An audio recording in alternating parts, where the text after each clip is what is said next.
You won't become rich as a musician, Sergei Roldugin's mother used to always say to him. But on this point, she wasn't exactly right. Since his student days, Sergei has had a best friend. This friend used to protect him from the bad guys.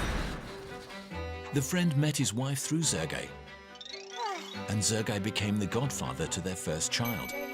Could Sergei's wealth have something to do with this friendship? Well, this friend is not just any friend.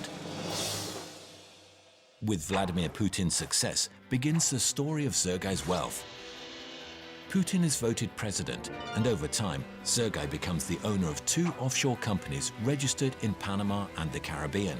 This happened upon the instruction of Bank Russia, said to be Putin's personal bank. One of the offshore companies suddenly gains influence over the finances of Russian media corporations. Media which, in the meantime, has become full of praise for Putin. The other company gains influence over a manufacturer of military trucks. The company profits from public funds and from the wars that Putin wages. Sergei and his representatives' money is kept in Switzerland and Cyprus. It sometimes comes from very questionable channels, but the bankers gladly accept it.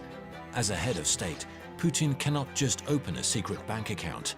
So having a rich friend comes in pretty handy for Putin. Did you hear about the dream wedding of Putin's daughter? It was held at a ski resort that received money from one of the companies connected to Sergei. Sergei Roldugin and Vladimir Putin are best friends, a friendship which is worthwhile for both of them.